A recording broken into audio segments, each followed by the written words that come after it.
Assalamualaikum warahmatullahi wabarakatuh. Alhamdulillah rabbil alamin, wabihi nasta'in ala umurid dunya waddin, wassalatu wassalamu ala ashrafil mursalin, habibina wa syafi'ina wa maulana Muhammadin wa alihi wa ashabihi wa man tabi'ahum bi ihsanin yaumiddin, amma ba'd. Pujian kepada Allah Subhanahu wa taala dan salawat kepada baginda Rasulullah. Pada hari yang insyaallah diberkahi ini, hari yang penuh kebahagiaan ini, kita akan banyak memetik hikmah-hikmah dan pelajaran dari seorang Syekh Dr. Ahmad Omar Taj. Beliau adalah salah satu delegasi utusan Universitas Al-Azhar Asy-Syarif dari Mesir untuk Indonesia. Tidak berlama-lama, langsung kita persilahkan Syekh Dr. Ahmad Omar Taj, falyatafaddal mashkura mashhura. Bismillahirrahmanirrahim. نحمد الله تعالى كما أمر ونشكره فقد تأذن بالزيادة لمن شكر، يسمع كلامنا ويرى مكاننا ويعلم سرنا وعلانيتنا ولا يخفى عليه شيء من أمرنا، ثم أما بعد. لقد جاء الإسلام فنظم العلاقة بين الأبناء والآباء، وجعل للآباء حقوقا وللأبناء حقوقا. فنتكلم في هذه الحلقة السادسة من سلسلة الأسرة في الإسلام حول حقوق الأبناء على الآباء في الإسلام. حق الابن كما شرع الإسلام له: أولا أن يختار الوالد لولده زوجة يحسبها صالحة، تصلي، تعرف ربها، تحفظ شيئا من القرآن، فهذا مهم جدا لمصلحة الذرية. كما قال النبي صلى الله عليه وسلم: تزوجوا الودود الولود. هذه واحدة، أن تكون الزوجة ودودة، وسوف يكون أبناؤها بعد ذلك أيضا فيهم صفة الود والرحمة والمودة وهكذا. وقال النبي صلى الله عليه وسلم: تنكح المرأة لأربع: لمالها وجمالها وحسبها ودينها، فاظفر بذات الدين تربت يدك. هذا هو الحق الأول للطفل.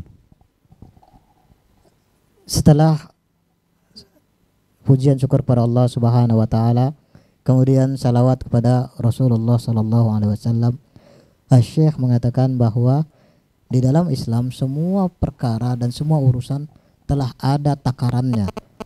Allah Subhanahu wa taala telah menetapkan kadar atas sebuah hubungan antar sesama manusia ataupun manusia dengan sekitarnya ataupun lingkungannya.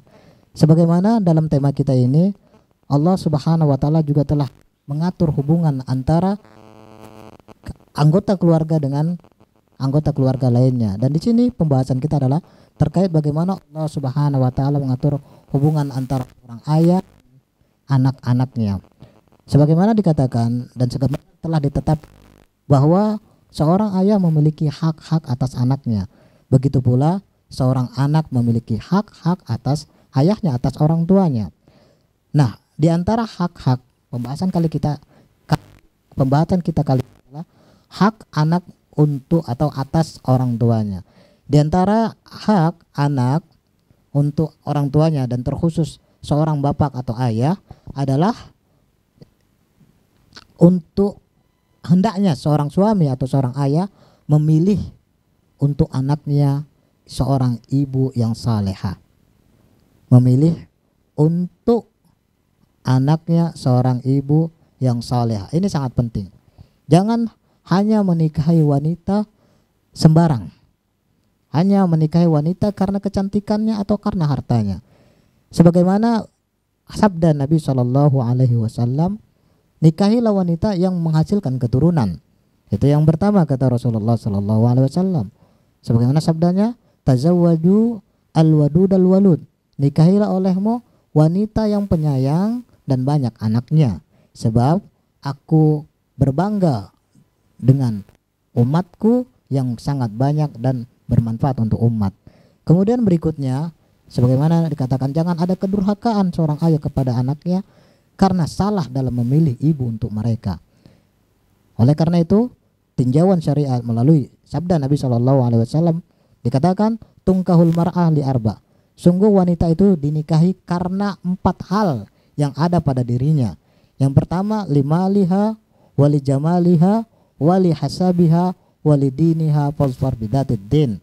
Yang pertama karena kekayaan tersebut. Yang kedua karena kecantikannya. Yang ketiga karena keturunannya. Dan yang keempat karena agamanya. Dan Rasulullah tekankan, kemudian Rasulullah ikat fazfar bidatid din. Maka beruntunglah dan berbahagialah engkau jika engkau memilih karena dan engkau mengutamakan karena agamanya. طيب الحق الثاني من حقوق الطفل وهو حق الحياة سواء كان ما زال في بطن أمه فقد حرم الإسلام الإجهاض خاصة إذا نفخت فيه الروح وسواء بعد الولادة كما كان يفعل المشركون في الجاهلية وكما يفعل أيضا الجاهلون في هذه الأيام الذين يتخلصون من أولادهم إما إن كانوا من حرام خشية العار وإما إن كانوا من زواج خشية الفقر. فالقرآن قال ولا تقتلوا أولادكم خشية إملاق نحن نرزقهم وإياكم ولا تقتلوا أولادكم من إملاق نحن نرزقكم وإياهم. ففي كلا الحالات حرم الإسلام على هذا الإنسان أن يقتل طفله أو ولده لأي سبب من الأسباب لأن حق الحياة هذا مكفول له بأمر الله عز وجل. Nah, kemudian ada hal yang banyak terjadi di zaman-zaman jahiliyah sebelum Islam atau bahkan terjadi pula di golongan atau di kelompok orang-orang kekinian yang mereka membunuh anak-anak mereka. Mungkin saja karena alasan malu, karena mungkin mereka melakukan hubungan terlarang sehingga menghasilkan buah hati yang tanpa bersalah namun mereka membunuhnya, atau karena pula sebab kemiskinan dan kefakiran yang melanda mereka. Lantas mereka membunuh anak-anak mereka. Padahal ini sangat dilarang dan diharamkan oleh Allah Subhanahu wa taala. Allah berfirman dalam banyak ayat, diantaranya adalah la taqtulu auladakum khasyata imlaq. Nahnu narzukukum wa iyyahum. Jangan pernah kalian bunuh anak-anak kalian karena kalian takut kefakiran, karena kalian takut kemiskinan. Sungguh kamilah yang memberi rezeki, kamilah yang memberi anugerah, kamilah yang memberi makan kalian dan juga memberi makan anak-anak kalian. Dalam ayat lain Allah katakan pula la taqtulu wa la taqtulu auladakum min imlaq. Jangan pula kalian bunuh anak kalian karena kefakiran. Nahnu narzukuhum wa iyyakum. Karena kamilah yang memberi rezeki mereka dan pula memberi rezeki kalian. الحق الثالث من حقوق الطفل وهي العدل بين الأبناء فقد قال النبي صلى الله عليه وسلم لنا اتقوا الله واعدلوا بين أبنائكم. جاء سيدنا بشير والد النعمان إلى النبي صلى الله عليه وسلم وقال يا رسول الله إني أعطيت ابني هذا نحلة يعني هدية فأبت أمه إلا أن تشهد على ذلك يا رسول الله يعني لابد أن تشهد كما قالت وطلبت أمه. فقال النبي له هل أعطيت كل ولدك مثله؟ قال لا. قال اذهب فإني لا أشهد على جور يعني على ظلم فمن أعطى أولاده عطية فليساوي بينهم حتى في الكلمة الطيبة حتى في القبلة يعني إن قبل ولده لابد أن يعدل بينهم فكلهم جميعا متساوون سواء كان ذكرا أو أنثى كبيرا أم صغيرا. فهذه الأشياء وإن كانت بسيطة لكنها تؤثر في نفسية الطفل. Kemudian berikutnya yang merupakan hak anak atas orang tuanya, terlebih atas laki-laki yakni ayahnya, adalah hendaknya seorang ayah berlaku adil kepada anak-anaknya. Ittaqullah wa'dil bainan nas. Bertakwalah engkau kepada Allah dan bersikap adillah engkau di antara manusia. Ada sebuah kisah yang diriwayatkan dari seorang sahabat. Datanglah sahabat ini kepada Rasulullah sallallahu alaihi wasallam. Ya Rasulullah, inni a'taitun nihla. Sungguh aku telah memberikan sebuah atau hadiah kepada anakku. Namun istriku aba an tashhad. Namun istriku tidak mau menyaksikan atau bersaksi atas hadiah yang telah aku berikan tersebut kepada anakku. Kemudian Rasulullah bertanya, apakah engkau berikan juga kepada anak-anakmu yang lain? Kemudian tidak, aku hanya memberikan pada seorang di antara mereka. Maka apa kata Rasulullah? Berilah mereka semua, karena aku tidak mau memberikan saksi kepada saksi yang karena aku tidak mau memberikan persaksian kepada perbuatan kezaliman tanpa keadilan. كذلك من حقوق الأطفال التعليم الجيد وتحفيظ شيء من القرآن، فقد جاء رجل إلى سيدنا عمر رضي الله عنه يشكو ولده وعقوق ولده، فأحضر سيدنا عمر الولد وسأله: لماذا تعق أباك؟ قال: يا أمير المؤمنين، إن أبي هذا لم يختر لي أما صالحة، ولم يختر لي اسما صالحا، ولم يعلمني شيئا من القرآن. قال للرجل: اذهب فقد عققت ولدك قبل أن يعقك. Yang berikutnya adalah hal yang patut diketahui oleh seorang ayah, hak anaknya adalah mendapatkan pengajaran dan pendidikan. Ada sebuah kisah, ada seorang laki-laki yang mendatangi Umar bin Al-Khattab. Ya Amirul Mukminin, wahai Umar bin Khattab Amirul Mukminin, sungguh anakku ini telah berbuat zalim, telah berbuat durhaka kepadaku. Kemudian sang Umar pun bertanya kepada sang anak, benarkah engkau buat seperti itu? Apa alasanmu? Lantas sang anak mengatakan, sungguh ayahku telah berbuat salah kepadaku. Yang pertama, dia memilihkan seorang ibu yang tidak saleh kepadaku. Yang kedua, dia memberikan nama kepadaku, nama yang tidak baik. Dan yang ketiga, dia tidak pernah memberikanku pengajaran, pendidikan Al-Quran kepadaku. Lantas Umar pun berkata kepada sang ayah, idhab, pergilah engkau, sungguh engkau telah durhaka duluan kepada anakmu. كذلك من الحقوق الإنفاق على الأولاد وعلى الزوجة، فقد قال النبي صلى الله عليه وسلم: دينار أنفقته في سبيل الله ودينار أنفقته على أهلك أعظمها أجرا الذي أنفقته على أهلك. بعض الناس قد يبخل على زوجته أو على أولاده ويمنعهم من المال الذي معه. النبي صلى الله عليه وسلم نهى عن ذلك وأمرنا بالإنفاق على الأولاد وعلى البيت، لأن هذا فيه أجر مضاعف، أجر النفقة وأجر الصلة. Berikutnya adalah hak nafkah untuk sang anak. Sebagaimana dikatakan bahwa dinarun anfaqta fi sabilillah, satu dinar atau sebuah dinar yang engkau infakkan, engkau belanjakan di jalan Allah, sungguh lebih besar pahalanya dengan apa yang engkau infakkan, apa yang engkau belanjakan untuk keluargamu dan untuk anak-anakmu.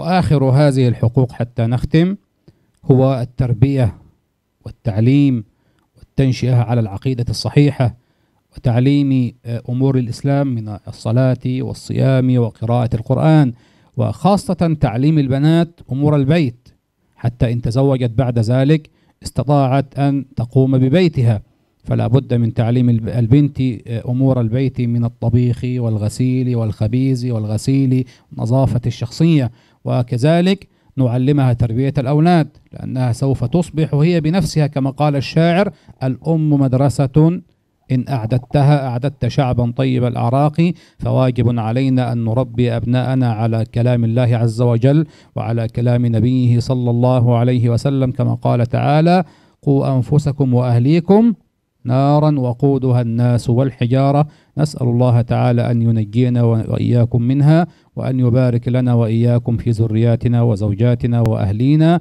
والسلام عليكم ورحمة الله وبركاته. Kemudian sebagai penutup adalah berikan pengajaran kepada anak. Wajib bagi seorang ayah berikan pengajaran dan pendidikan kepada mereka. Kalau yang di keempat tadi bahwa dikatakan berikan pendidikan Al-Quran dan pengajaran Al-Quran. Kalau ini secara umum, berikan pendidikan dan pengajaran serta nasihat kepada anak.